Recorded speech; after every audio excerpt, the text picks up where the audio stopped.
How's it going, everybody? This is episode 185 of Catfish on Ice with Chad Minton and Rich Howe, brought to you by DraftKings and Raycon Global Wireless Earbuds, and we're of course part of the Hockey Podcast Network. As we keep this thing rolling, we took a week off last week from the show, but we're back for another episode here in the middle of what I call the dead part of the offseason when it comes to your team that's not currently in the Stanley Cup Playoffs. That's where we're at right now. We're in the middle of the desert. We don't see any water anywhere. We don't see any signs of civilization. No. That's kind of where we're at in the offseason right now. I actually feel like it gets worse after the playoffs because at least you got hockey you can watch. Yeah, you might not like what. Well, it's also pretty quiet. Well, I mean more just for our focus being Predators that's true. fans. Yeah, that's true. And you're content right for that. You can also say another dead part of the offseason, that's when there's nothing going on, is right after the draft. Absolutely nothing. But at least right after the draft, you have some prospects you can look up. You can kind of do some digging on your draft picks. You got free agency to look forward to in July. For me, unless your team's still in the playoffs right now, this is kind of the hardest time of year where you could probably just take a step back, not be so focused on everything. But we're going to get you a good episode here tonight of Catfish on Ice because there is still some stuff to talk about.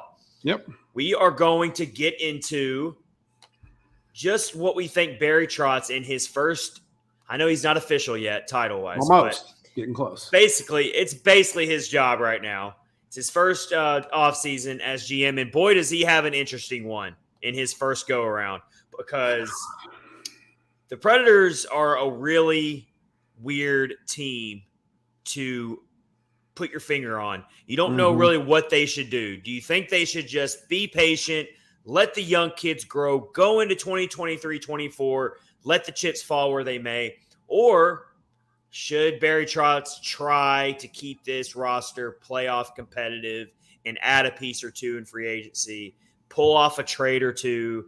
We're going to kind of get into that. How do we feel, me and Rich, about what approach we would really like Barry Trotz to take on that? Yep. That's going to be our opening face-off. First of all, before we move on to what's going on in episode 185, Rich, how was your week off from the show? How you doing, man? What's going on with you lately? It was good. It was just busy. That's the end of the school year for my children, and that's always a busy time. So how about your week? Did you have a good week down in sunny Florida?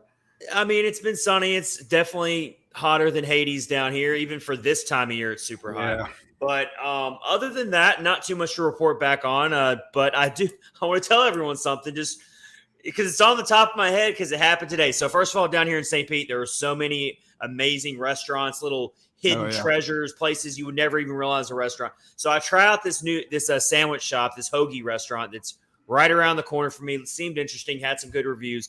Go in there. They had all these crazy ideas for a restaurant or for sandwiches. And they cut the meat right in front of you, all that good stuff. So you know all the ingredients are fresh and stuff. They had a sandwich, and yes, I did order it, that had crunched up Cool Ranch Doritos on it. It was called something to do with the Cool Ranch, something ranch hand. It had like sliced buffalo chicken breast. It had like peppers on it. It had a chipotle mayo. Like, so hot. My gosh, a little spicy. It wasn't. It was like a Southwest flavor, but not too hot. Right in your mouth. And you're thinking about it. That's gonna be a really weird texture. Like, I had this sub toasted. I had it toasted. Oh my God, the cheese was pepper jack cheese melted over it with these crunched up Cool Ranch Doritos. Dude, I could eat that every day for lunch. That's all I'm saying. I could eat that every day for lunch. You're making me hungry right now. What's up, Nikki? How are you? Let's ask Nikki now that she's in. Do you think that a sandwich with crumpled up Doritos on it sounds good? Cool Ranch Doritos, I should say. She probably doesn't care about any sandwich right now with what's going on the old television there. She's probably thinking I can't think about food right now. My Dallas Stars are completely imploding right now. Ugly. We'll talk about that though. We'll get into that. Nikki says she'd do that. Yeah. There you go. That sounds good. I think most people would. I mean, give it a try. everyone loves Cool Ranch Doritos. Everyone loves sandwiches. Why not marry the two? I thought it was a great idea. All right, anyway. Not? Oh, man. There's Justin's in here. Did you see this? He says, yes, I crunch my chips on my Subway all the time. That sounds good. God, man. Justin, they probably stole your idea, man. You got to start protecting your ideas. Lindsay is here. Hello, friends. How's it going? I'm so stoked. I'm so glad that we got Lindsay for an episode tonight. We miss you. We love it when you're in here with us. We also got Mike Twitter in here. Man. We got the family in here. Not the whole family. We got a pretty big extended family on Catfish Nights, but we got a lot of good family here on this episode as we sit in the middle of the desert of the Preds offseason right now, as I call it. Let's move along here. Some other things we definitely going to talk about.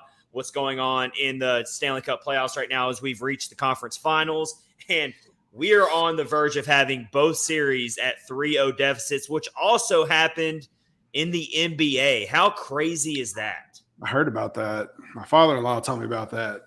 Lakers done. But it's just, you got two playoffs that run right at the same time. So you're always like, if you're a fan of both sports, you're sports overload. You got so much to juggle at once, and you've got two conference finals right now in both sports. So 4 series, all probably going to be at 3-0 deficits at some point. Of course, the Lakers were swept last night. LeBron might be calling it quits. I don't know about that. That's crazy. And then also the Celtics and the Heat are at 3-0 series deficits. And how about this to make it even a weirder twist, Rich? The Miami Heat, of course, play in South Florida. They were the 8th seed of the NBA playoffs. The Florida Panthers play in South Florida and right outside of Fort Lauderdale. So you got to think there's a lot of crossover there. Heat fans are probably also Panthers fans if they like both sports, How crazy is that? It's not the Tampa Bay area anymore. It's South Florida. That's crazy. Yeah. That's awesome. Good for fans of those teams. Yeah. So we're going to dive into our top reactions of the 2023 playoffs so far. What's going on? Of course, the Hurricanes was my Stanley Cup pick, and they're missing some of their top forwards right now, but that's no excuse. The Panthers they're basically doing very similar to of what the Predators did in 2017. Everybody, so that's goalie. Cool. So that's cool right there. We're going to get more into that. We're going to keep seeing what goes on with this Dallas Stars game. They're trying to keep from falling behind 3-0 right now, but they're down 4-0 on the scoreboard. Yeah. Jamie Benn completely lost his cool in the first couple minutes of the game. Don't know what he was thinking. That was crazy. Just really knucklehead stuff for sure, and it hurt his team. So we're going to get into that. We're going to talk about our top 10 players that are still left in the playoffs right now. Yeah, I thought about that when I saw your notes. You're trying to trick me into saying something nice about Matthew Tkachuk, aren't you? I'm not doing it. I don't know. You can pick whoever you want to pick. You can pick whoever you want to pick. We got 4 teams left. You got to talk about him. Well, yeah, of course. But we've got 4 teams left, even though 2 of those teams are probably going to be down 3-0. We've got 4 teams left. We're going to pick from those players who's our top 10. That's not going to be an easy list to come up with. I've already tried to kind of compile my list, and we're going to have to do it on the fly. Me and Rich both. Yeah. We're going to do it on the fly here live.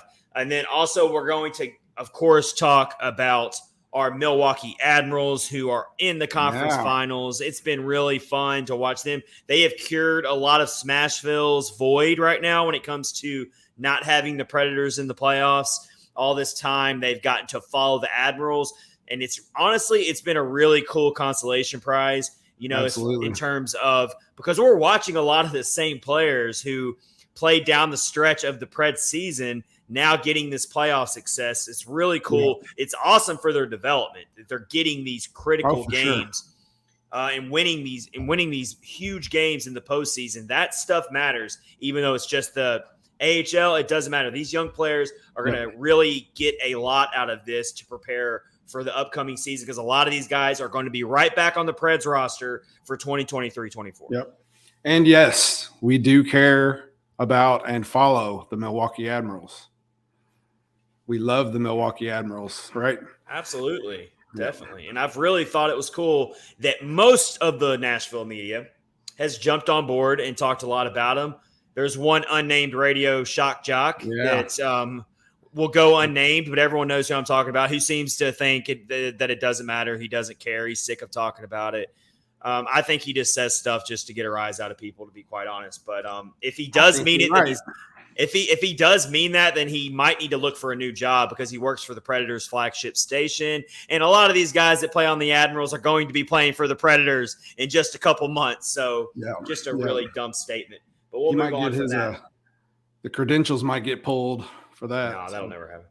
Yeah. And then finally, we got to bring back up John Hynes, because the writing seems to be on the wall. It seems like it's inevitable at this point, at some point in this offseason. Not looking pretty. I mean, it could almost be like Barry Trotz is just waiting for the playoffs to end.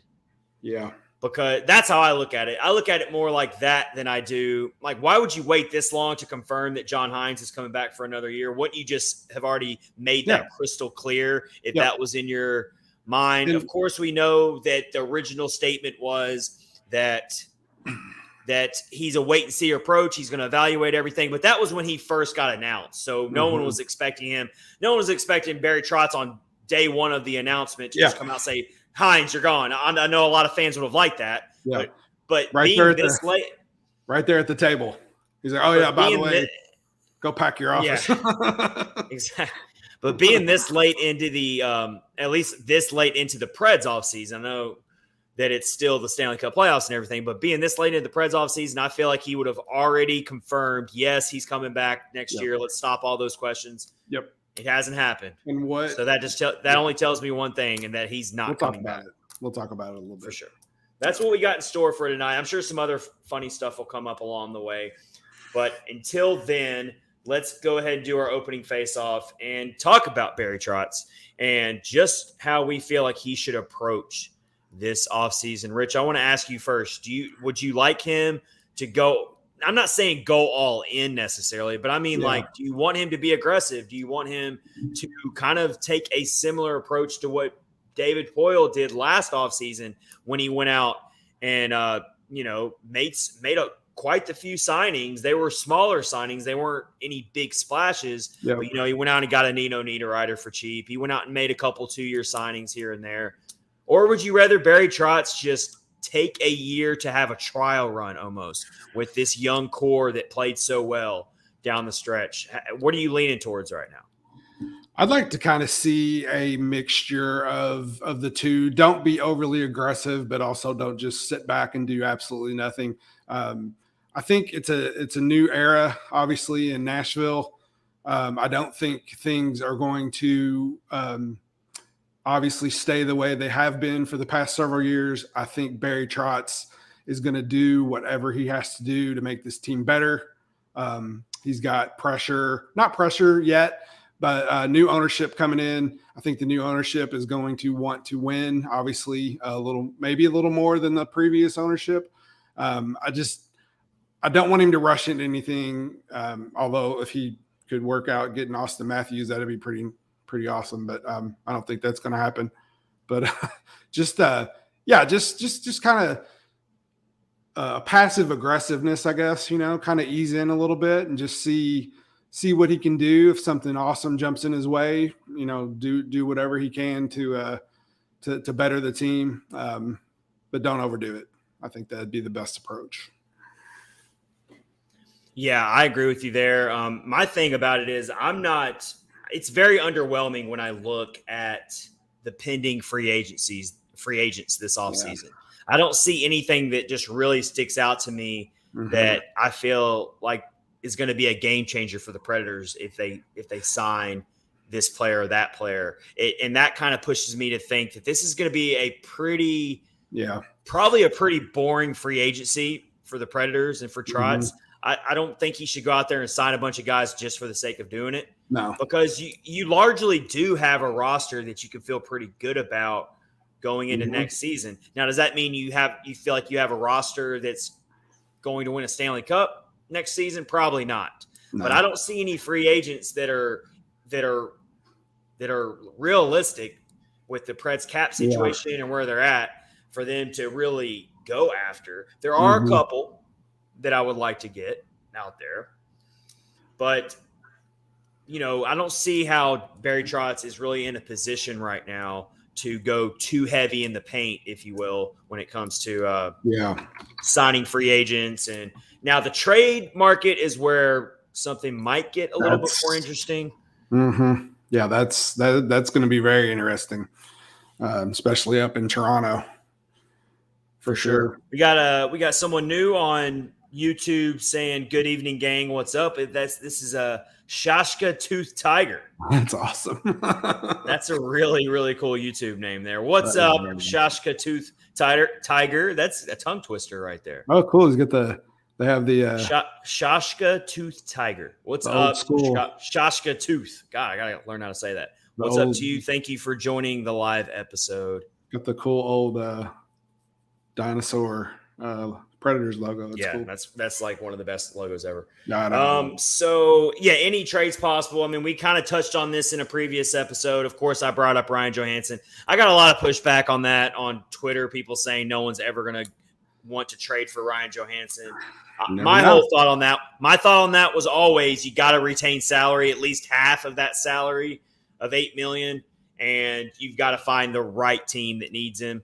That's going to be tough to do, but I wouldn't put it out of the realm of possibility. I would also not put it out of the realm of possibility that with all of these overloading of younger players that are available, if Trotz doesn't trade one of them away. I know nobody wants to hear that, but I could see Trotz trading away one of these younger players if it means getting something in return that he feels could make this team more competitive next season. It all depends on how quickly Trotz is trying to turn this thing around. Is he really trying to that's the whole point of this opening faceoff here. Is he trying to be aggressive this offseason, or does he want to just kind of take the patient approach? It's a hard answer to the question. It's a really hard answer to find right now. It is very tough, and you don't know what's going on in his mind, but I do think that we're not going to get any more of this probably holding on to guys longer than we should, unless you're Roman Josi or somebody like that. But I just think that it's like taking away the family approach to it. You kind of think it's a family or whatever, but I think now it's just going to be down to business, and we need to get a Stanley Cup in Nashville. So I think he's going to do whatever he has to do within reason to make that happen. Yeah, for sure. I'm about to put on the screen here what the pending free agents, according to Daily Faceoff. Patrick Kane's on there, right? So there's kind of the list I was referring to. And, I mean, for me, it's just very underwhelming. I don't see any players that jump off there where I'm just like, that guy, if you sign him, could instantly change the Preds. I mean, I don't know. What are you seeing there?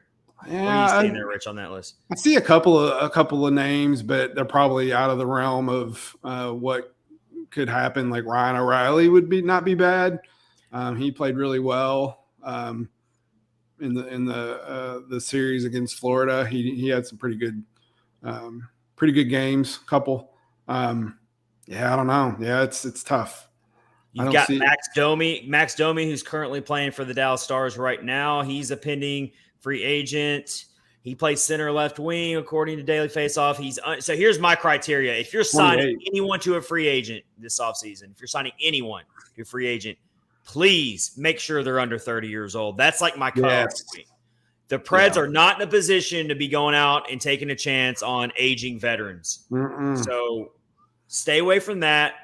That sweet spot is 27, 28 years old for me. If it's a guy who can come in and fill a top 6 role possibly, or fill a weakness that you have with a certain skill set, whether it's goal scoring, speed. We know that Trotz made it pretty clear in his opening press conference that he wants this team to get faster. So I'm going to go. So we can go further down this list. It's not going to be on the screen here, but one player that I really like is Jesper Fast. Perfect last name too. Jesper Fast is on the Hurricanes right now. I don't know if I see him coming back. We can scroll down here, further down. Is he on? Who's he play for? He plays for the Hurricanes. Oh, okay. I must be thinking of somebody else. Oh, I'm thinking of Bratt, the guy that plays for the Devils. That's what I was thinking of. So you go further. So here's where some players start to intrigue me a little bit as we go further down this list of what Daily Faceoff calls their top 50 free agents, pending free agents. Not Matt Dumba. I like Jesper Fast a lot. I like his game. He's a winger. He is over 30 though, so but he's cheap. You can get him for cheap, most likely. So he sticks out to me a little bit. Gustav Nyquist for the Minnesota Wild, he's 33. So you're seeing these guys that are over 30. That scares me. That just scares me. I'd probably take Garnet Hathaway. I like him. Yeah, and then you got Alex Kerfoot for Toronto. Yeah. Mm-hmm. And because as much as everyone wants the Preds to be youth and they want them to be young and you got to have some veterans and you got to have. And I know we have Forsberg, I know we have Matt Duchene, but this team is going to be leaning on a lot of inexperience. So I don't think it's a bad thing if Trotz at least looks at one of these center/wingers. I really think you should go after a winger more than a center because the Predators are pretty loaded and pretty satisfied with what they got at center. You got to think about it with, you want Juuso Parssinen to play center most likely. You would like Tommy Novak to play center. You've already got Colton Sissons at center. And then eventually you got Cody Glass at center. He's going to be one of your top 6 centers. You still got Ryan Johansson who plays center. You've got a lot of centers right now. Yeah, for sure. So it would be really hard to bring in a free agent primary center unless you deal Ryan Johansson and you move one of your young guys off of center, which I'm not totally a huge fan of. So I'm more looking at wingers. And then defensemen, do you think the Predators, I feel like their top six defensemen are pretty set as well.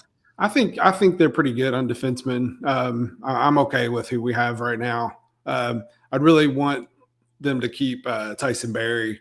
I don't know what the details of his contract are, but I really like him a lot. So, I mean, we might have to scroll down to into the top 1,000. Like we have to scroll really far down this list. But I would really like Trotz to pick up the phone and see what Luca Spies is doing these days. Oh yeah, man. How could we forget that? I mean, hey, I don't know when. It's probably been a few episodes since we got a Luca Spies reference in, so I had to get it in. I found an opportunity and I fit it in just now. Yep. That's good. He's probably ranked down there in like 900s, maybe somewhere on their list if the list goes down that far. So I wasn't the only one who was confused by Jesper Fast. Mike Twitter said he had the same confusion. It's like about what? About Jesper Fast playing for the Hurricanes. I was thinking of Jesper Bratt. Jesper Bratt. Bratt, however you say it. I mean, how many Jespers are out there? Apparently there's a couple, and they have very similar last names, Fast and Bratt for Bratt or whatever.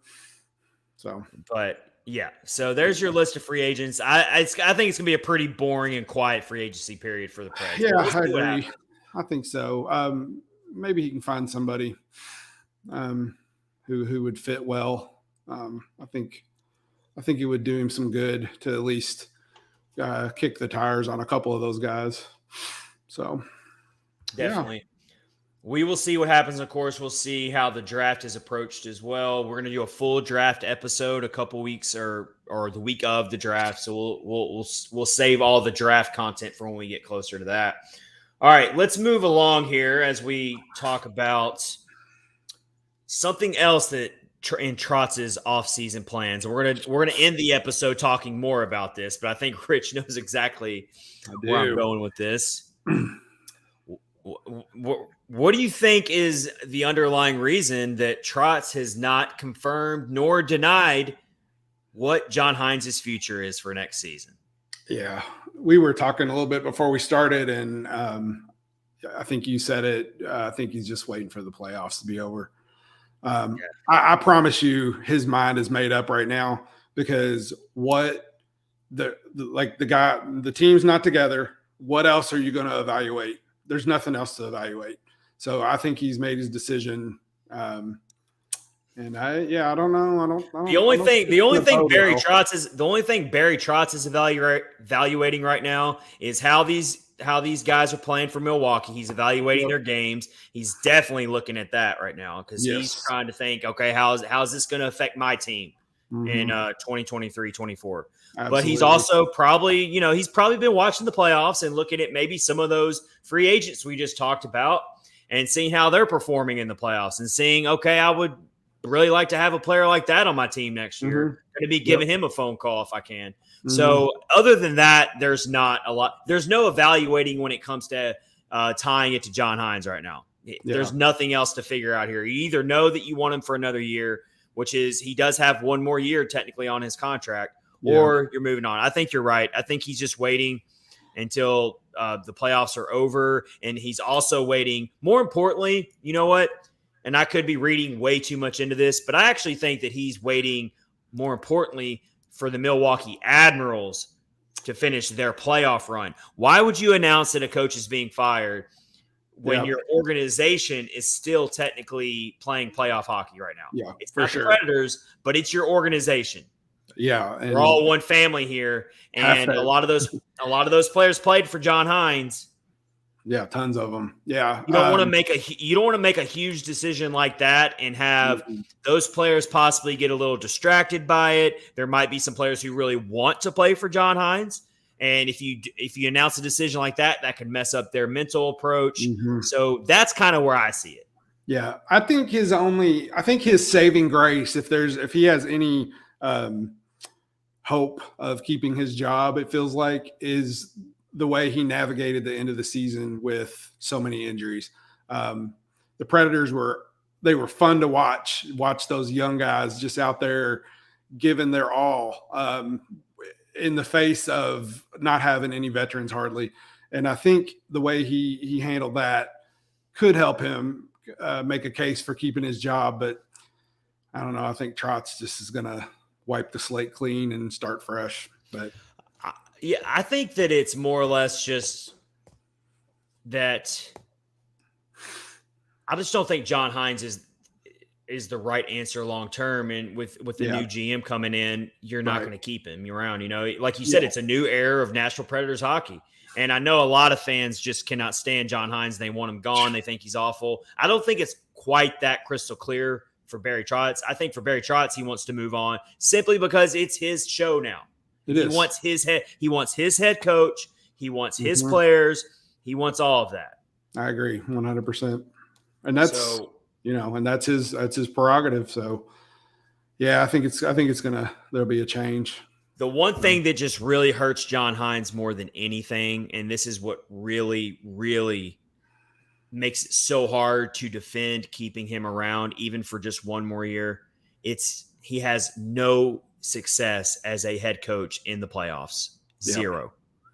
3-11 with the Predators in the postseason.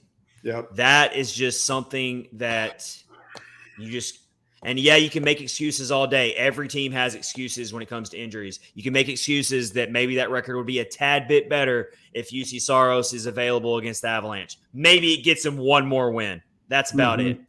Because that Avalanche team was a freight train, and we were completely outplayed. They in that freight trained over everybody. Yeah, it was. So, I think that's the biggest thing here. And then another thing, and Justin Gambino just brought up a really good comment here. Yeah, it makes me think of it. Yep. So Carl, and that ties into the Milwaukee Admirals as well. Are we waiting for the postseason to end so that Barry Trotz can announce Carl Taylor as the next head coach? It's absolutely possible. Yeah. I think we've talked about it before, or maybe we talked about it in our chat. If they don't get him, hold on to Carl Taylor, somebody else is going to get him because he's a good coach. I mean, obviously he's a good coach. So here's the deal, though, and it doesn't mean that everyone knows that everything you read on the internet is what they know. But a lot of the main websites, when they're doing these coaching carousel articles and all these coaching candidates out there, which we're going to talk about some of those. later in the episode. But I don't see Carl Taylor mentioned in any of these articles I'm reading. I'm seeing a lot of NHL assistants out there. Yeah, that have had former success in the AHL. But it's very, it doesn't happen very often to get an AHL coach skip the assistant coach role and go straight into being a head coach. That doesn't happen very often. Yeah. So that would be a pretty big time move by Trotz to take Carl Taylor right to the head coaching line. Although it would make sense. I mean, the transition, you're coaching a lot of the same guys. What you have to ask yourself is, do you truly 100% believe that Carl Taylor is ready to coach the NHL game? Because the NHL is still different than the AHL. Yeah, no, absolutely. That's the big question to have about Carl Taylor.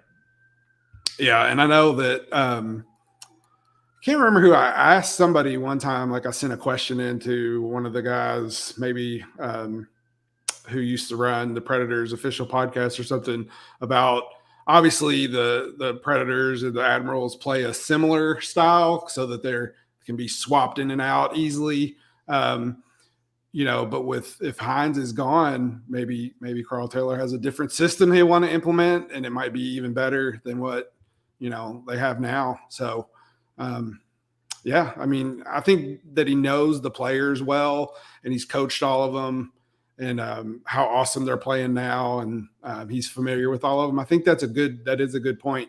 But I also see your point about jumping from the AHL directly into NHL head coach job.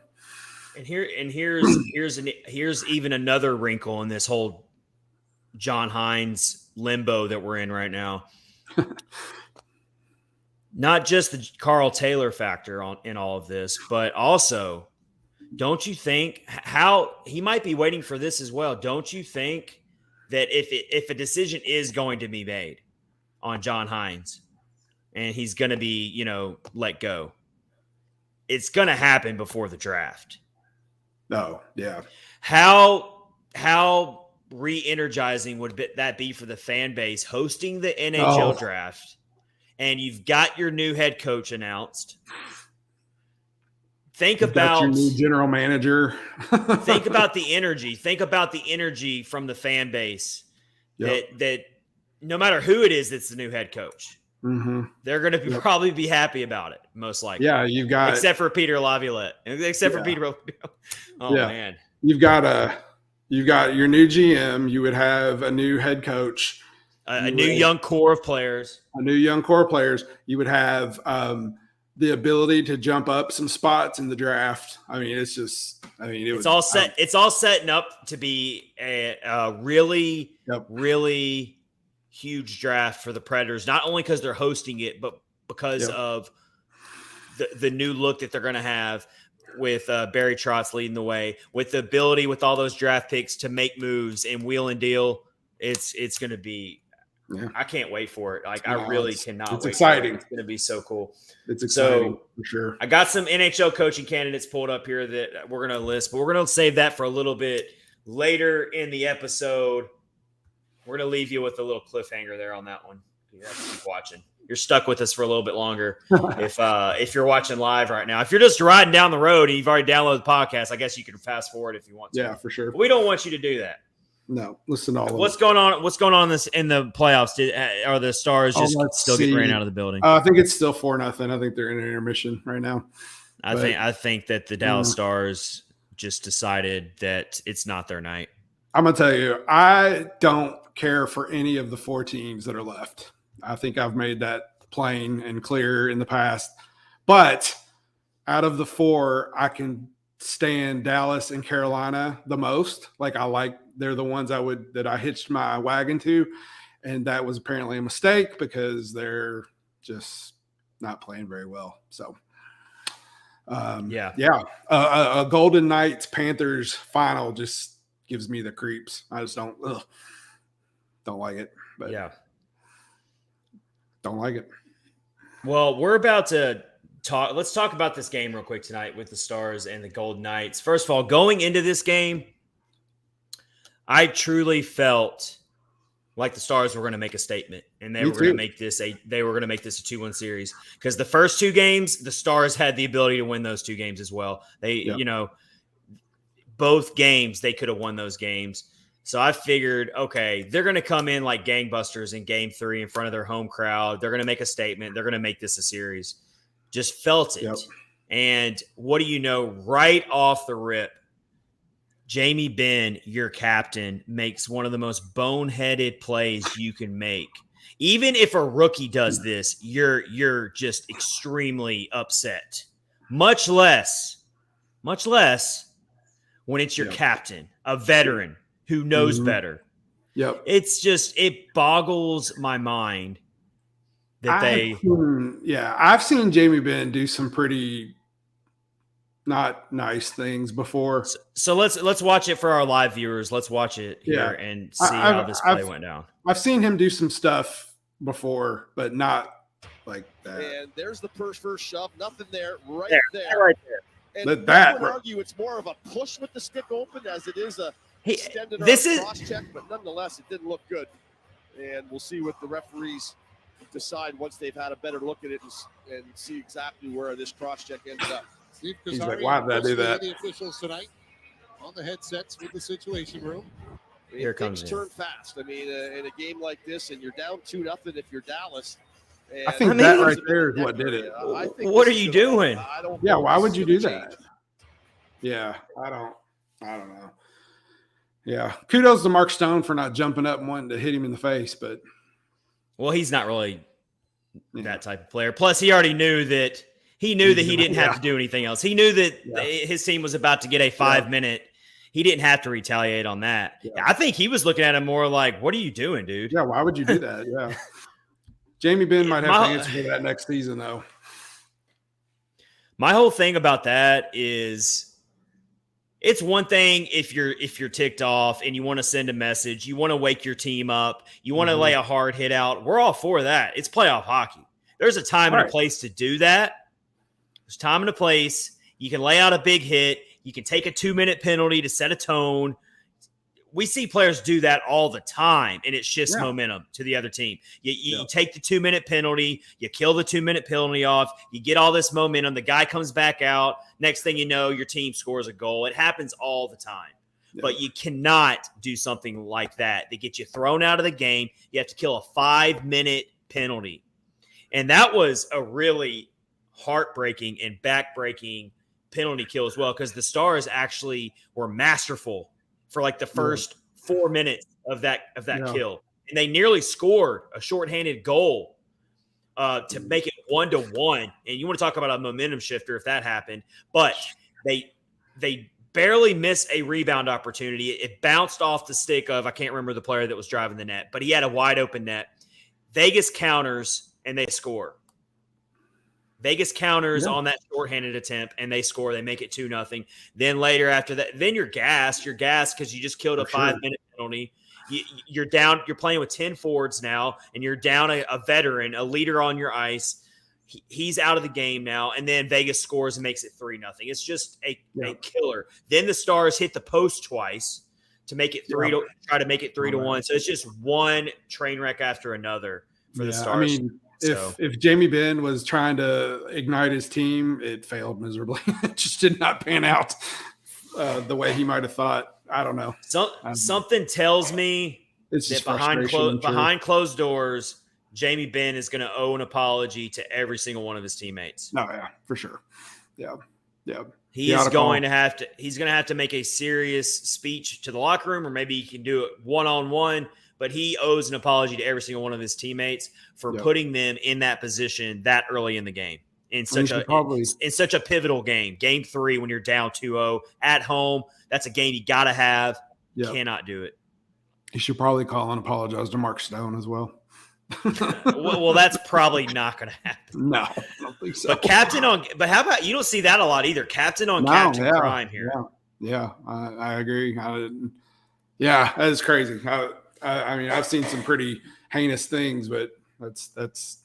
I got some comments on Twitter that I want to share, some good ones when I put my thoughts on it out there.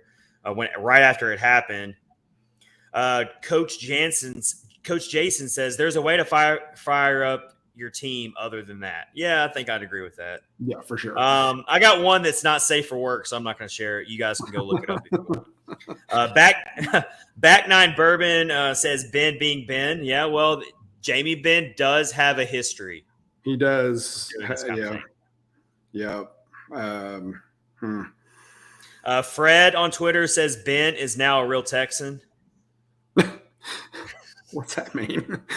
I don't know. It's weird. It's Twitter. Who knows? And then Daniel Vickery, shoot that puck on Twitter, says he thought he was someone else in a Dallas uniform taking it out on Ryan Ellis.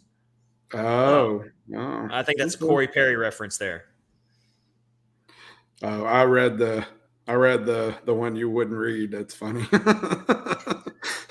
Funny, but we can't share it. We have too many younger folks and families, and my own mother watches this, and so we're just going to leave that one out, even though it is a really funny comment.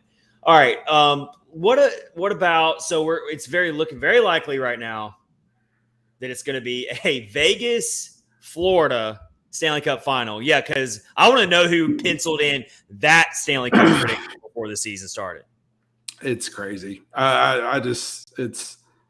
I got no words. I mean, it's just amazing. First off, I would have never thought Florida would have beat Boston, obviously.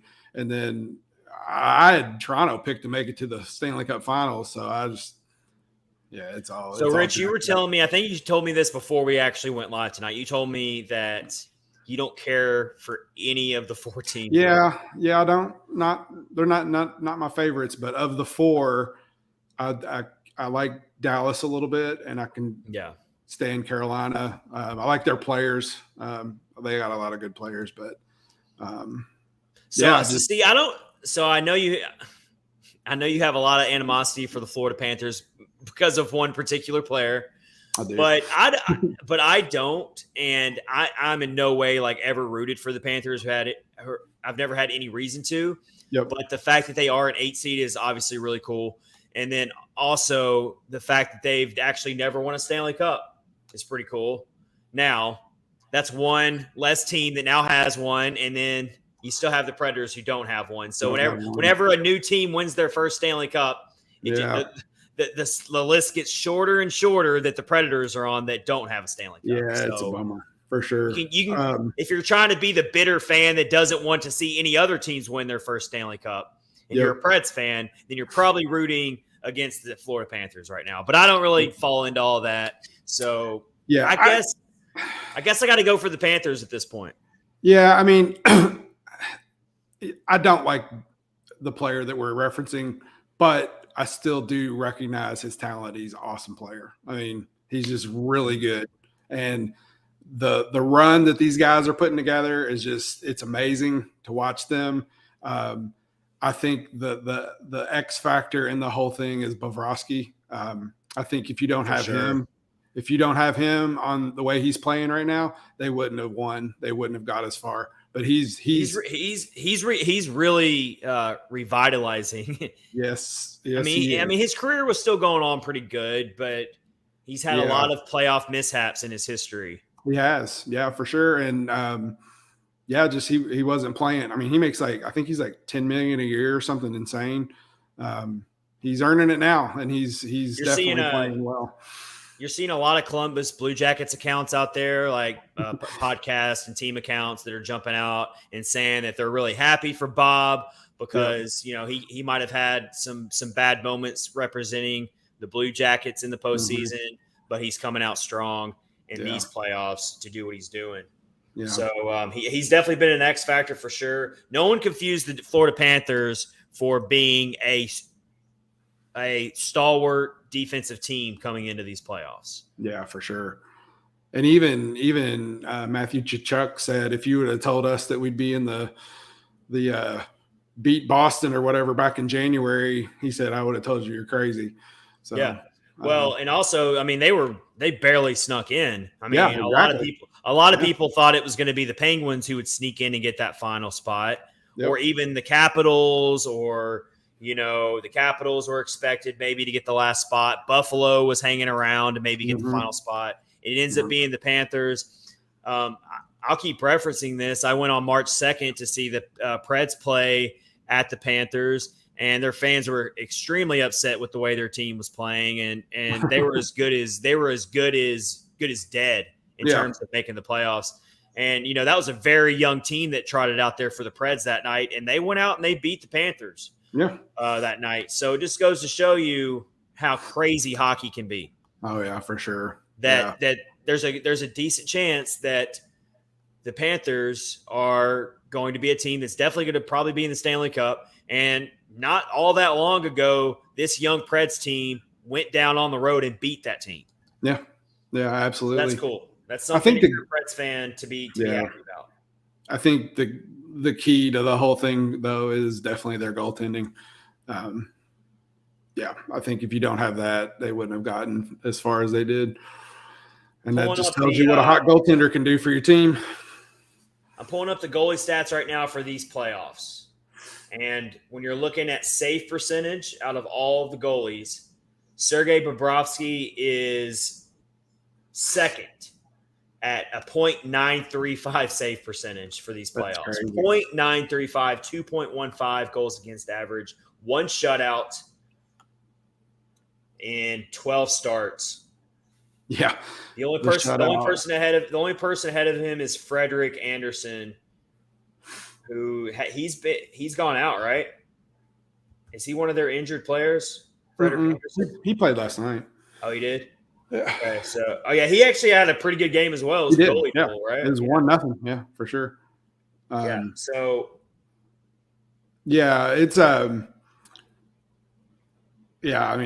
I've seen Bobrovsky with some amazing saves. And that game last night, I'm sure you saw it on Twitter where after the game, Kotkaniemi was going back to the locker room and he smashed his stick. It's like none of them can figure out how to beat Bobrovsky. So another cool little nugget that pertains to the Preds and also what the Panthers are doing.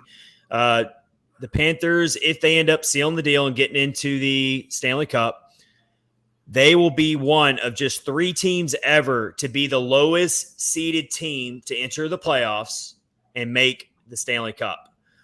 The 2021 Montreal Canadiens did it, and the 2017 Nashville Predators did it. Puts a little bit of a tear to my eye thinking about that. That's dating back to 1967, 1968. That's crazy.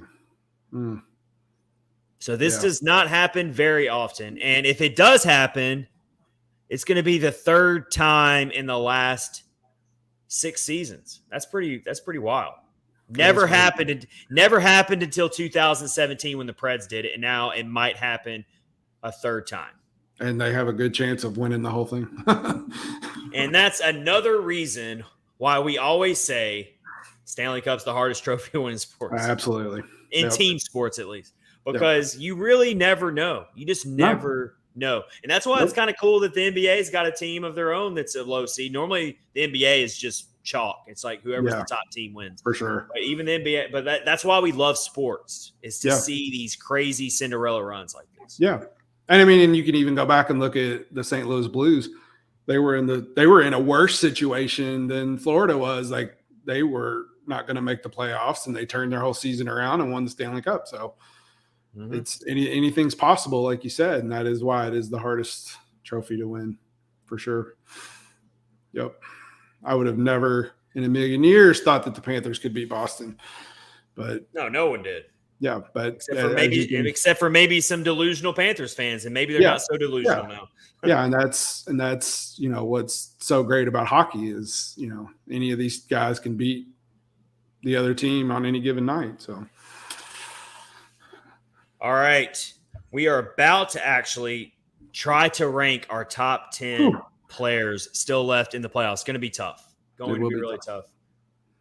But before we get to that, I'm going to tell you about DraftKings and our current offer. We still have our Stanley Cup Playoffs offer going for you right now. It's a really, really awesome deal that we have with DraftKings with promo code THPN. Light the lamp during the hockey playoffs with DraftKings Sportsbook. Right now, new customers can make a $5 bet and score $150 in bonus bets instantly. So we've got the Panthers and the Hurricanes coming up for a pivotal Game 4 to see if the Panthers can seal the deal and get into the Stanley Cup. Do you think the Hurricanes have one more fight left in them? Maybe they stretch it out a game or two, show some pride, or are the Panthers just that good and they're about to take it off? I actually think the Canes might steal a game before it's a sweep, but we will see. But that's why DraftKings is so great, because you can pick what you think, put your money where your mouth is. And with our promo code, it makes it that much easier. So right now, download the DraftKings Sportsbook app and sign up with code THPN. New customers can make just a $5 hockey playoff bet and score $150 in bonus bets instantly. All you got to do is just make the bet, and you get those $150 in bonus bets. That's code THPN only at DraftKings Sportsbook. Gambling problem? Call 1-800-GAMBLER. Massachusetts, call 800-327-5050 or visit gamblinghelpline.org. In New York, call 877-8-HOPENY or text HOPENY. In Kansas, call 1-800-522-4700 on behalf of Boot Hill Casino and Resort. 21 and up in most eligible states, but age varies by jurisdiction. Eligibility restrictions apply. See show notes for offer details. See DraftKings.com/sportsbook for details and state-specific gambling resources. Whew. I always feel like I ran a marathon after I read that, but it's a long read. It's definitely a long read for sure. You still got time. If you haven't downloaded DraftKings yet, to use our promo code and win those $150 in bonus bets on the Stanley Cup playoffs.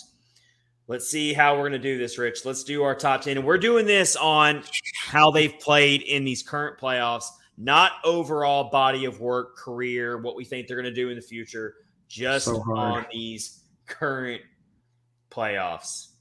We're going to go 10-1 or 1-10. This is going to be a discussion here. Okay. Yeah, let's just discuss them. Because I don't even have my list is not set in stone here. Yeah. But I'm going to go ahead and break this list wide open with my number one, though.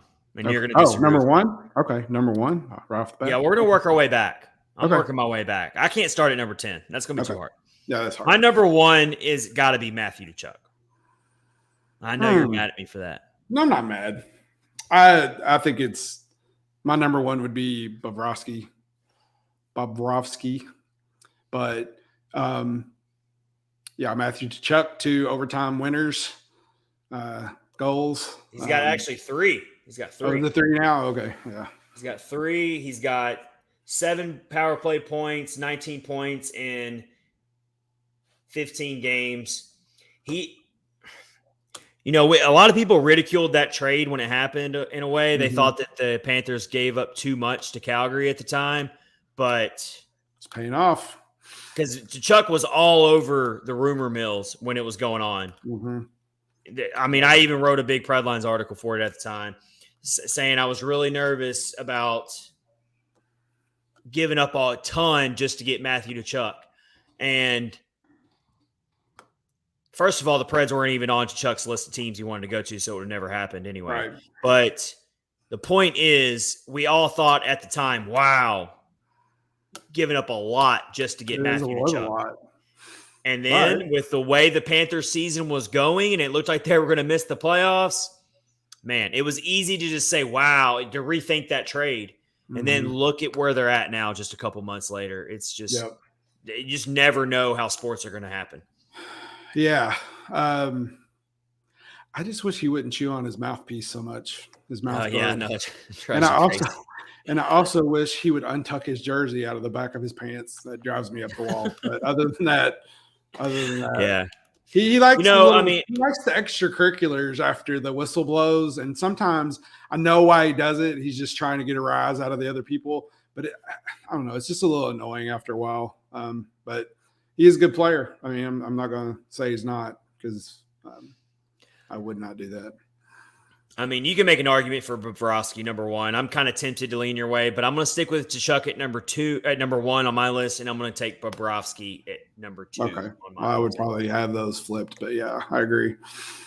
Number 3. Ugh, man. I know, man. Maybe we should only have 5. No, I'm going to work my way down for sure. I'm going to work my way down. My number 3 is going to have to be, for me, Mark Stone. Oh, okay. Okay. Out of the remaining players left on playoff teams right now, I'm going to go Mark Stone. He is just Mr. Consistency. He plays with an edge. He plays with the leadership. He's the type of player, if he's not on the ice, it's absolutely going to affect everyone else around him. Yep. He makes everyone else around him. He makes everyone else around him better. Mm-hmm. He's that type of player that not many players know how to be that type of player. They have their certain skill set. They play to their certain skill set, and that's who they are. Mark Stone makes everyone around him better. He's an all-around player. You take him off the Golden Knights, it would drastically impact how far they would be able to go in these playoffs, I believe. For sure. So I got Mark Stone as my number 3 player. He's got 15 points in 13 playoff games this season. That's going into tonight's action, of course. So over a point per game player, these playoffs, 24 shots, 25% shooting percentage, putting in over 19 minutes of time on ice, +4, ±. He's up there for me at number 3. Yeah. So I looking at the guys, I say my number 3 would probably be Rupe Hintz. Just going off of the big 3 stats, points, goals, and assists. He's got 22. He's leading all playoff scores. Yeah. So he's really playing really well. 22 points. That's huge in the playoffs for sure. He's someone has finally passed Connor McDavid, who's been eliminated. Yep. 10 goals, 12 assists. That's strong. Connor McDavid was leading all playoff scores, and he was already eliminated. Yeah, right. That's how good Connor McDavid is. But, yeah, that's a good one, Rupe Hintz. Yeah. That is good. I can respect that. I can definitely respect that. But I'm going to go a different angle. I am going to take a Stars player, number 4, though. Okay. Need him to step up more, though. Need him to step up a lot more. I thought he was going to do it tonight, to be quite honest, but I'm going to take Jason Robertson at number 4. Yes, he has struggled in the playoffs. He's still 15 points in 15 games. It's not like he's been a complete bust for sure. Playoffs. But we were going to see if he was really going to take it to another level. I was looking for him to step up tonight. Mm-hmm. And he was kept very, very quiet. Yeah, but I've still got him at number 4. Yeah, I've got him at number 4. Are you taking it number 4?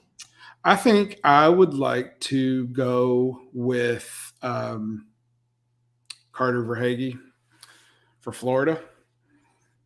He is playing really well. If you take the whole body of the playoffs, he's scored a lot of goals.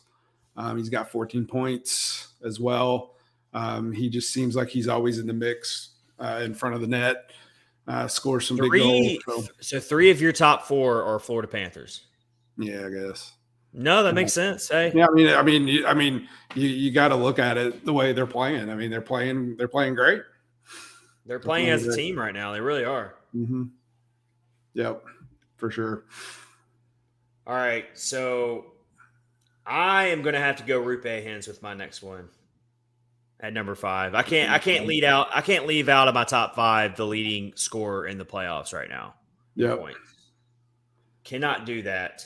So I'll take Rupe Hintz at number 5. So let me put out my top 5 to refresh everybody. I got Matthew Tkachuk at number 1. I've got Sergei Bobrovsky at number 2. I've got number 3, Mark Stone. I've got number 4, Jason Robertson, and number 5, Rupe Hintz. Yep, that's my top 5. There you go. Okay, you're up at number 5, Rich. Number 5. Let's see. How about? Still, he's not in anymore. He's not in. Miro Heiskanen. That's a good one. He's been playing good. He's got 10 points. They just can't figure out Vegas, but throughout the rest of the playoffs, he's played well. He actually got hit in the face with the puck. Had a big. He took a really uncharacteristically undisciplined penalty tonight as well. That was right when we went on air. Yeah, just took a really bad penalty. Just a interference penalty. The puck's nowhere near where he's looking to go, and it's a complete night of the Stars just unraveling, losing their emotions, losing their focus. Yep. Something I really did not expect from the Stars in a Game 3 at home. Yeah, especially at home, for sure. It has to be a huge letdown for their fans, and they've got so many loyal, good fans, fans that truly care about hockey, and they really stick by that team every year. I have a ton of respect for that fan base, and friends with a lot of them, talk to a lot of them on Twitter and stuff, and they've got to be extremely upset with how their team showed up for a Game 3 at home for their fans. Well, you look in the stands, I just flipped it over to watch, and like stands are emptying out. There's 9 minutes left. The shots are 15-29. Vegas has 15, 4 goals. They just got Dallas, just nothing they could do, unfortunately. Okay, so I'm going to my number 6. I'm about to throw you a curveball, someone you might not see coming. I don't know. I'm going from the Golden Knights, Jonathan Marchessault. Oh, all right. That dude sticks out to me every time I've watched Vegas play, especially in this series against Dallas. He has a goal tonight to open up the scoring, to really break it open. This was before Jamie Benn had his dumb cross-checking penalty. This was when, Vegas jumped on him really early when the game basically for the opening puck drop. I made a joke on Twitter when it was 3-0. I said, Dallas fans haven't even had time to get drunk on Michelob Ultras yet. It's awesome. So funny. I mean, you got to drink a lot of Michelob Ultras. I'm assuming that's one of the beers they like to drink at Stars games. They didn't even get a chance. Like my guy was probably only halfway through a 16-ouncer when it was 3-0. But anyway, that's besides the point. Jonathan Marchessault, he's really impressed me. He's been all over the ice. He's not the type of player you would expect to just like take over a series or anything. He's got, coming into tonight's action, he's got 12 points in 13 games. Now he's going to have 13 in 14 games. He just plays hard. I love the way he plays. He's really impressed me. He's really stepped up in these playoffs. So I've got him as my number 6, Jonathan Marchessault. Justin Gambino said he reminded us he did have a hat trick. Marchessault did. So that was good stuff. Yep. Okay. So that's inflated the stats a little bit, but yeah. Yeah. Okay. So for number 6 for me, as much as it's going to pain me to say this, I think Jack Eichel has been playing pretty well. I mean, hey, you can't overlook him. I haven't put him up there yet. Yeah, he is way up there. Points, but he's definitely playing better than I've seen him play in a while. It feels like so. That's got to hurt for Buffalo fans. No, I'm sure it does. I guarantee it does. Like Preds fans like to obsess over Eeli Tolvanen, and that's nothing compared to what Buffalo fans are going through over Jack Eichel. For sure. Not even close. Not even the same hemisphere. Nope. In terms of the pain they're feeling to watch Jack Eichel. Yep. All right. Well, I'm going to follow your lead. I'm going to stick Jack Eichel in at number 7. You sold me there. I maybe should have him higher, but that's why this list is so hard. But I'm going to stick Jack Eichel at number 7 on my list. Yep. That's good. So number 8. Neither of us have added a Carolina Hurricanes player yet, which is, if you would have asked us that going into the playoffs, I thought for sure Carolina would play way better than they have. But when you take out, they lost them during the regular season before the playoffs started. But when you take out a Max Pacioretty and when you take out a Svechnikov, Teravainen just came back. He just came back. He didn't look 100%. He only played 11 minutes in Game 3. Yeah. So they just really lost a 1-2-3 punch big time. We haven't named one Hurricanes player yet. I think I will do that now. I think Freddie Anderson's been playing well in goal for them. To at least get on your top 10, right? To at least get on top 10. He's got the best save percentage among all goalies, and then in the playoffs, in these playoffs. Yeah, he did not play.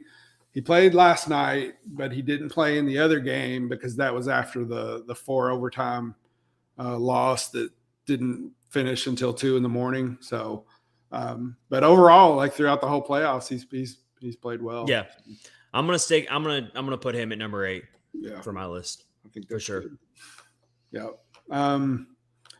Number 9. Let's go with for from Florida, Brandon Montour. He had a really good game the other night. I think he was he the one who scored the only goal last night? I don't remember. I believe so, yeah. I think he was, but he played really well. I can't remember. They all run together. You watch so much of it, it's like runs together. But he's played well for a defenseman. He's got 9 points. So yeah, I like him. All right, I'm going for number 9. He's only played 10 games, but I don't care. Old Father Time, Joe Pavelski is getting my number 9 spot. Yeah. He's played well in the playoffs, man. He had a 4-goal game. I cannot overlook that. At 38 years old. And that was his first game back from injury, and he scores 4 goals. Yep. I think that's good. His playoffs got off to a rough start, taking that hit in the first series against Minnesota. Yeah. Against Dumba, right? That was against Dumba, wasn't it? I think it was. Yeah, that sounds right. Yeah. Yep. And then he comes back and scores 4 goals. He's only played in 10 games this postseason, but I'm sticking him at number 9. Yep. All right. So the last one, I'm going to go with a Vegas player. And I know that they've had trouble at goaltender all year. I know it's been a bit of a struggle, but Aiden Hill he's played well in the playoffs, and he's playing tonight actually, and he's about 6 minutes away from a 4-0 shutout, I think. So props to him. That's a good one, man. Yeah, he's playing well. To get a playoff shutout, not very old. I don't know. I don't know how long he's played, but I know he's a young guy. So. All right, now I'm gonna wrap up my list with a player that you had much higher. I'm gonna have Carter Verhaeghe on my top 10. I'll put him at number 10 because he's a player who gets lost in the shuffle sometimes. Not a player that's a household name necessarily, but he's played very well. 14 points in 15 games, 3 game-winning goals in these playoffs. 1 came in overtime. Just been a really, really strong role player for that team. Easy to forget about him if you don't follow the Panthers very closely, but he's a great player. It's come up big for him. All right, so that was our top 10 current players still left in the playoffs. We couldn't mention Austin Matthews, couldn't mention Connor McDavid because none of those guys are in it anymore. I wouldn't have mentioned Austin Matthews anyway, even if they did move on, because he did not play well at all. Just think about all these star players that didn't even make it this far. They Mitch were in the Marner playoffs. They were in the playoffs at one point. Pasternak didn't make it deep. McDavid didn't make it deep. It's just kind of wild how these playoffs very much out, Yeah, very much. It's strange for sure. I'm sure the NHL would have liked to have seen some of those bigger superstars make it this deep, but Leon Draisaitl. That's why you watch. That's why you play the games. That's why you play the games. Yeah, it's good though. Even if I don't like the teams, I'm going to watch because I love hockey that much. So, absolutely. Yep. You just got to put up with your boy chewing on his mouth guard. We still got a few more things to get into. We're going to give some love to the Milwaukee Admirals, talk about their run and what they're doing, what they got up next. They're in the conference finals for the first time since 2006. We're also going to run through some coaching candidates. If John Hynes is indeed let go, like we all kind of think is going to happen. Before we do that, I'm going to tell you about our other sponsor, and that is, of course, Raycon. Raycon and their amazing wireless earbuds and speakers. Let's face it, with coffee starting at $5, yes, without any customizations, and our bank account somehow always depleting, we are officially entering a dupe session. Most products do the same thing, but are priced differently solely based on the brand name. Hey, when I go to the grocery store, Rich, honest confession, I'm always getting the store brand stuff. I ain't going for all that name brand stuff. Get the same thing. Really? Yeah, sometimes I do. There's some things that aren't the same, but for the most part, you do go for the bargain. But when it comes to Raycon, it cannot be more true when it comes to these duplicates. So a good duplicate or dupe is crucial for getting the highest quality at the best price. One dupe you definitely shouldn't sleep on is Raycon wireless earbuds. Raycon is premium audio at the perfect price point, so you can listen to what you want when you want without breaking the bank. So Raycon's mission is to prove that you shouldn't have to pay an arm and a leg for quality sound and essential smart tech listening features. You can get a pair and a spare and still pay less than you would with some of those other more big name tech brands out there. Raycon knows that in this economy, every purchase needs to be perfect. They offer buy now, pay later options. Right now, you can pay as low as $18 at checkout. They have an easy and free return guarantee. They offer 2 years of product protection insurance for just a few bucks. And they offer free domestic shipping and flat fee international shipping. So it sounds like they do a lot of things to help out the consumer, which is what I am all about. That's awesome when companies do that. Absolutely. They have over 50,000 5-star reviews. I would say that's a good enough sample size. That's a large enough sample size to know that you're getting a really awesome product and you're spending less. Yep. That is what it is with everything that's going on these days. I lose earbuds all the time. Why would I want to overspend for some expensive earbuds that I'm probably going to lose when I can get an awesome product like Raycon, and you can get a pair and a spare. They offer that. Also with Raycon, some of their best endorsements that I really like is the 3 customizable sound profiles, and of course the earbud tap functions. You can just tap right away to pause it. If someone's asking you something, you're on a jog and someone asks you something, you can hit pause. Of course, for the Bluetooth features when you're driving down the road, hands-free, need to take a phone call. The hands-free options is really awesome as well. Awareness mode, custom gel tips for the perfect fit, most comfortable in-ear fit, crystal clear call quality, water and sweat resistant, so you can jump in the pool with these things on. 8 hours of playtime, everyday earbuds. So go to buyraycon.com/THPN today to get 15% off your Raycon order. That's buyraycon.com/THPN to score 15% off. Buyraycon.com/THPN. And thank you to Raycon. Right there. They're blue. Those blue ones, those are cool. Those are really cool, 15% off store-wide. So not just earbuds, but all of their products are available with our promo code THPN. 15% off. Go get that done. If you got a birthday gift you're looking to get somebody right now, that's the perfect birthday gift maybe for somebody. All right, thank you to our sponsors, DraftKings and Raycon. Yes, sir. All right, let's move on here. Let's talk about the Milwaukee Admirals. They're heading to the conference finals after beating the Texas Stars to claim what they call the Central Division title. So in the Calder Cup Playoffs, they do it a little differently than the Stanley Cup Playoffs. So by winning the last round that they were just in to beat the Texas Stars, they get to claim the Central Division title. So that's pretty cool. First time the Admirals have made it this far since 2006, going way back. Man, that's been a while.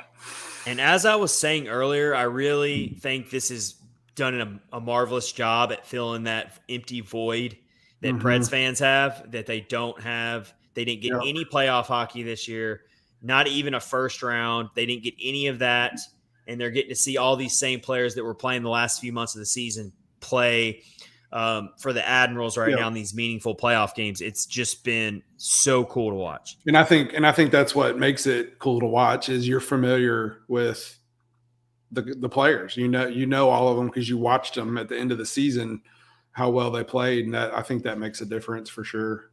And a lot of these guys are going to be on this team next season at some point. Yeah, for sure. Whether it's right out of training camp, or so. Listen to this. I just mentioned 2006 is the last time the Admirals won a second-round series. So Aaron Sims, radio announcer for the Admirals, who was just recently on the podcast, put out this tweet showing what that lineup was.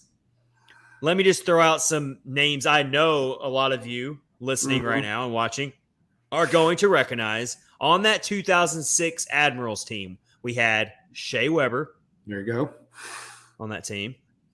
Kevin Klein was a really good defenseman who played a lot of years for the Preds, was a really underrated good defenseman. Some other where's Johnny when we need him? He probably knows all these guys. Oh, I know. He probably knows the list off the top of his head.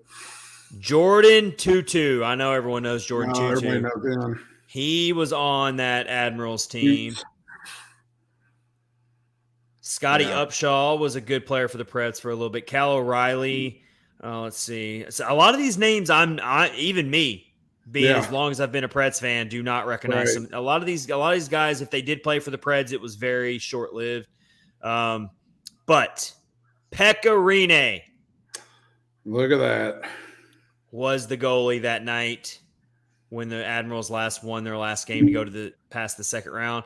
He had 19 saves that night on 21 shots faced. So kind of an easy night for Pekka Rinne that night. We had a hat trick that night from a right winger named Darren Hayter. I'm going to have to look up this guy to see if he ever played for the Preds. Darren Hayter. He had a hat trick for the Admirals. He was one of the assistant captains. I got to look him up. Yeah. While you're doing that, we're going to find out right now. Let's see if he ever.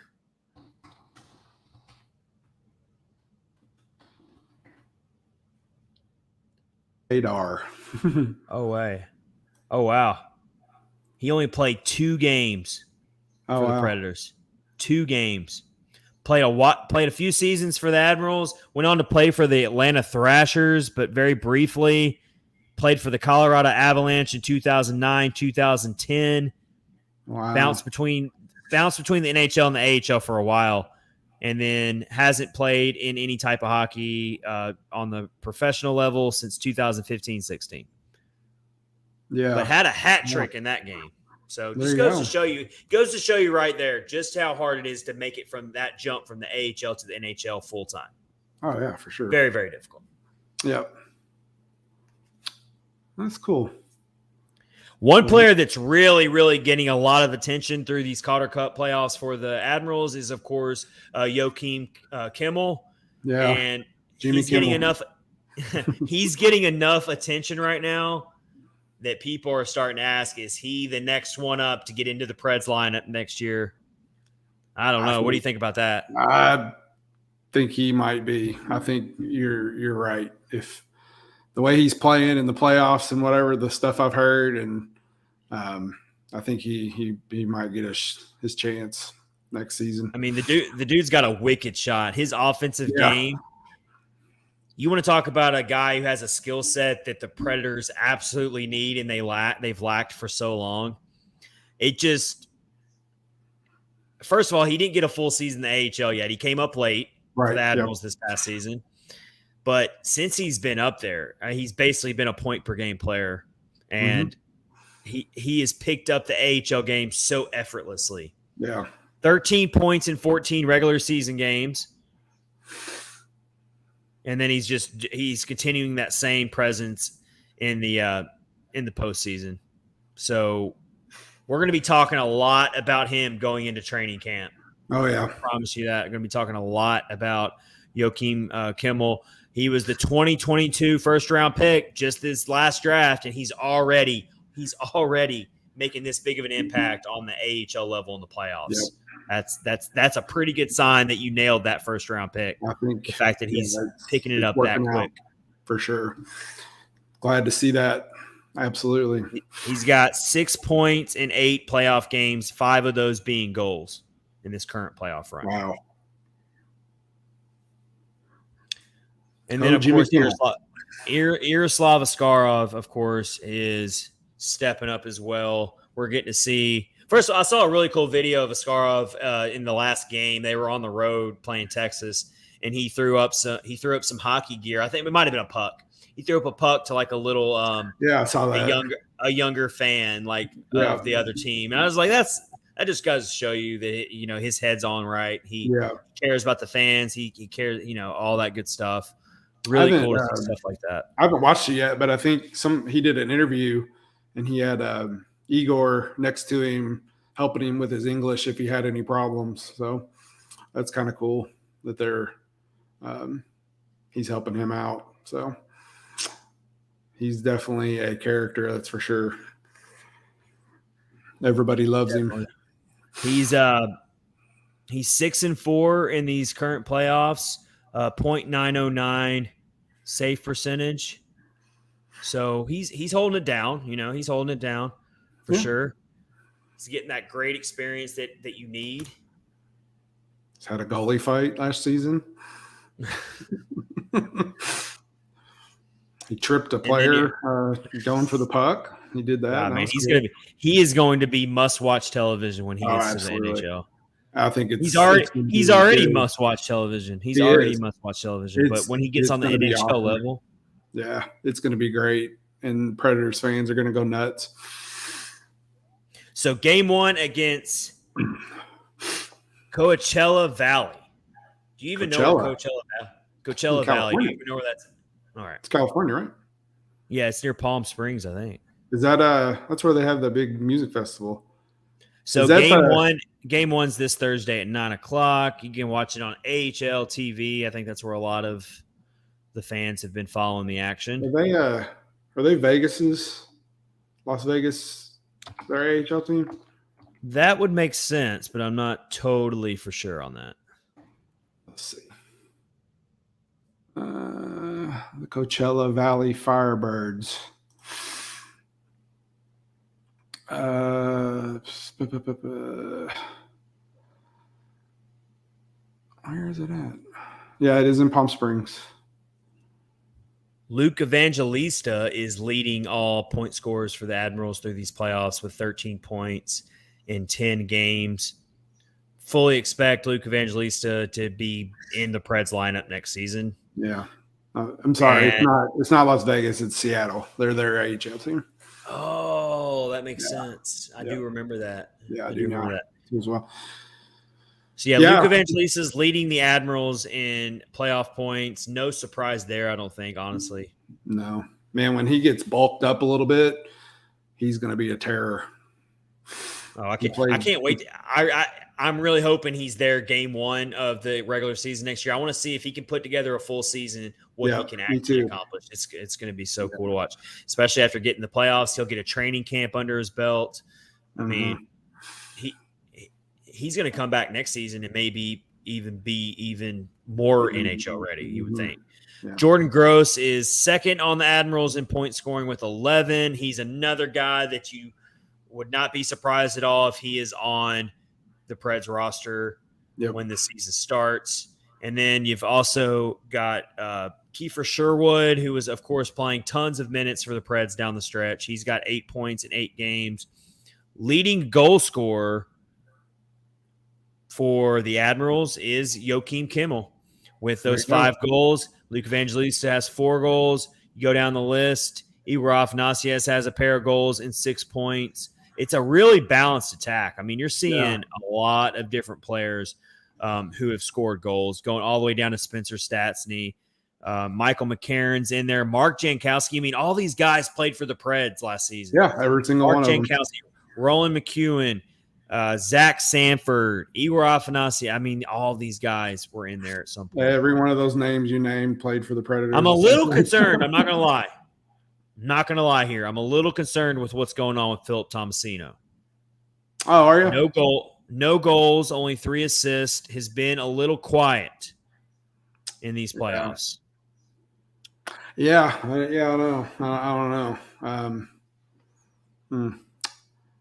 He's always been kind of a touchy subject with me, so I don't know. I mean, it's not anything to be totally over worried about or anything, but I would have expected him to be more towards the top of the list when it comes to producing offense. I agree with that. Because you're wanting Philip Tomasino to be in your top 6 on the NHL lineup next season.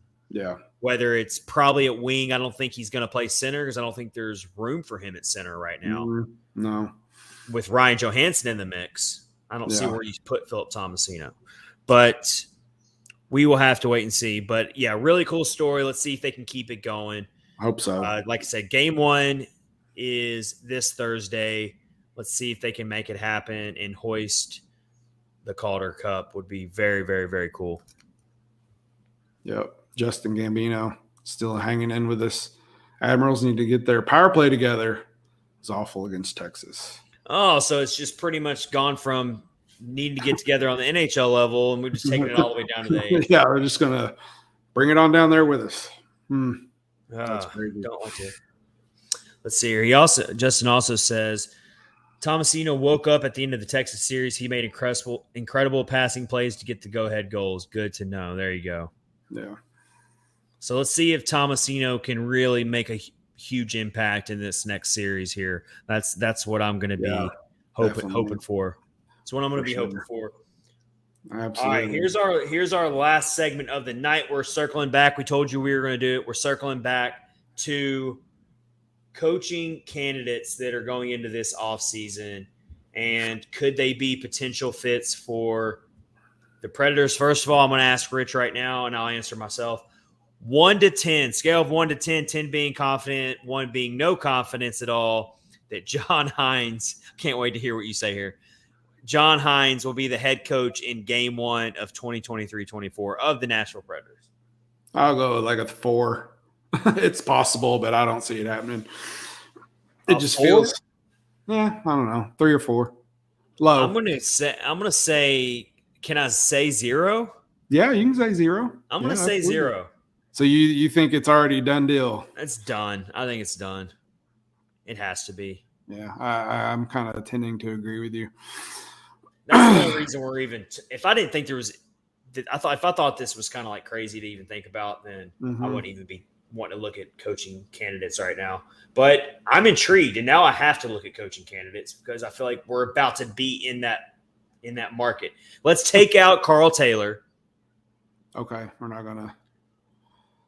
Justin, I still have a feeling they keep Hynes. I feel like us fans can't get everything we want. All right, so let's leave Carl Taylor out of this. Let's say they don't promote Carl Taylor. Okay. Let's just I'm not saying that's going to happen. But here's my thing. If the Predators don't take Carl Taylor, I really want them to take a chance on a young and innovative type of coach. Yep. A coach that's new, maybe not new to the NHL. Like, I'd like to get an assistant coach, someone who's proven themselves, maybe has a certain specialty in their coaching. And that's why Spencer Carberry is the guy that I'm really thinking about. Maple Leafs assistant? Yes. Okay. Power play specialist. He's had success with their power play. That's his specialty. That's what he was brought into Toronto to resurrect, and he did a very good job of that. The only thing I would think about that, though, is I'm not sure how much longer their coach is going to be around. And so he might get that actually. Their general manager, obviously, Kyle Duas, was let go. Now there's rumblings that Austin Matthews might not be around. And the coach, Sheldon Keefe, could potentially lose his job, and I would think that they might move him up, Spencer Carberry, but who knows? Who knows? You never know what's going to happen at all. All right. What about Gerard Gallant? Yeah, that's what I was getting ready to talk about. I don't know about. Bring him up. So I have a list of the head coaches that got fired. So Anaheim's coach, Dallas Eakins, Peter Laviolette got fired. Brad Larson from the Blue Jackets, Daryl Sutter from the Flames, and Gerard Gallant. I think it's a revolving door, and I think the NHL is that. And do you think that Barry Trotz is going to fall to that trap? I do not think so. I hope not. You don't think so? You think he's going to be innovative, and you think he's going to give a young assistant coach a chance? I hope so. I'd be all on board with it. I would be. He would have my full support if he brings in an assistant head coach from somewhere who's had success, who has if he's going to do that, he needs to get someone who has a specialty into what he thinks can fit this current young core of players that's coming in. You need to find a good players coach, someone which John Hynes is said to be a good players coach, but you need to get a hungry and innovative young assistant coach who can mesh well with these young players and their skill sets when you're thinking about a Philip Tomasino, when you're thinking about a Juuso Parssinen, And when you're thinking about hopefully Alex Carrier coming back, and when you're thinking about Cody Glass, of course, just all these guys, Igor Afanasiev, Joachim Kimmel when he comes in here, like you got to think about, okay, what's their skill set? Trotz has got to think about what does he want this team to be that it hasn't been in the past to get us back into playoff success. And that's how he's got to identify one of these assistant coaches that has had success coaching those types of things. Because when you look at those the coaches that I just talked about, and I don't think any of them can navigate young players like that. Maybe the guy from Anaheim. Maybe the guy from Anaheim. No, why would I want to go get a head coach that just got fired by Anaheim? Yeah. Well, I'm just saying, he worked John Hynes at that point. Yeah. Well, that's true. Yeah, you're right. And I don't know. Gerard Gallant doesn't seem. No, I don't like it at all. And it's obviously not going to be Peter Laviolette and Brad Larson. It would be one thing if the Predators were one of those veteran-heavy teams that just fired their head coach because they underperformed or something, and you're looking to get another proven veteran head coach in here to lead your veteran core, and you're in win now mode, and you're in. But that's not where the Predators are at. Yeah, this is going to be a marathon, not a sprint type of thing, in my opinion. So you got to think long term here and think about the young players who are going to be around for a while. So you got to make it. You got to make this has got to be a really, really wise head coaching search here by Trotz. Justin Gambino earlier, he was talking about Carl Taylor, but he brought up a good point. He's like, get a younger person that can grow with the team and just build on that instead of trying to get somebody who's coached before that. A lot of these guys haven't had very much success. So, I mean. But you just brought up Gallant. You just brought up Peter Laviolette. Not going to happen. Not a chance. No, Mike Babcock. Oh. Hell no. Oh, my gosh, no. That just made Rich cringe so bad. Oh, Lord. I don't think that's a good idea. This list will give you nightmares. Gerard Gallant. Peter Laviolette. Whoa. Mike Babcock. And Joe Quenneville. Oh, yeah. I forgot about him. Yeah. He's hanging out there too. And then Sheldon Keefe, if he gets let go, he'd probably be available. But here's another one. Andrew Brunette, former player. Yeah. I would be so happy if the Preds got Andrew Brunette as their next head coach. Yep. I was really surprised that the Panthers didn't keep Andrew Brunette. After the whole Joel Quenneville thing happened. Yeah, I think it was the playoffs what got them. They did absolutely nothing last year in the playoffs. That's true. But I think he's definitely the type of coach that's going to land somewhere eventually again. So Andrew Brunette or Spencer Carberry are the two that, outside of Carl Taylor, intrigued me the most as far as potential fits. And then you've also got Patrick Waugh out there. Patrick Waugh is floating around his name that he wants to get back in head coaching. I just saw that today, actually. Yeah. I think it was Darren Drager that shared that. Yeah. That's cool. I guess we'll find out in a few weeks, whenever. If it actually happens. But the fan base is getting all worked up and talking about how they pretty much already think that John Hynes is gone. You would think they're gonna, like Justin just said, if they get let down. Oh my gosh. Yeah. If John Hynes is presented at the draft, like if he has to make an appearance, is his own fans gonna boo him on national TV? I really hope not. I hope not. Yeah, I hope not. It could, but Nashville. Hey, man, Nashville fans are ruthless when it comes to to John Hynes. They do not care. How bad would that look on the organization if the fan base hosting the draft boos their head coach? They might just keep him off stage for that reason. Yeah, maybe. Yeah, they might if they keep him around and he's not let go, they might just say, "Hey, John, just sit this one out, okay? We're not gonna put you in that position. Yeah. We're not gonna put you on stage. We don't want to cause a big scene." You're right, though. I mean, the fans it's worse. Like on Facebook, oh my gosh, it's like every day. every day, even now, you still see a comment about firing John Hynes. So very passionate. Crazy. All right, we're going to end this episode with something really. We always like to end it with something really cool, something really funny. I'm always for the animal videos. Did you see what happened at the in the Yankees game? I saw your tweet right before we came on. That is hilarious. So we're about. I'm going to share it for the You viewer. put it up there, okay? Yeah, we're going to dissect it for all of our viewers who did not see this. First off, it is straight up adorable.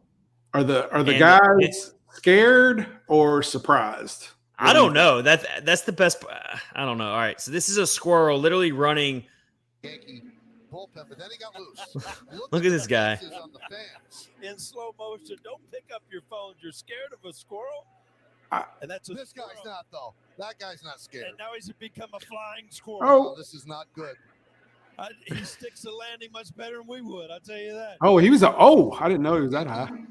That guy in the blue shirt, he's definitely scared of that squirrel. Which, I mean, it's a squirrel. Why are you scared of a squirrel? But, yeah, the looks on the faces are hilarious of the fans. My whole thing was all focused on the squirrel. He's going to run back to his little tree nest. He's going to tell all of his squirrel buddies what just happened, and no one's going to believe him. Yep.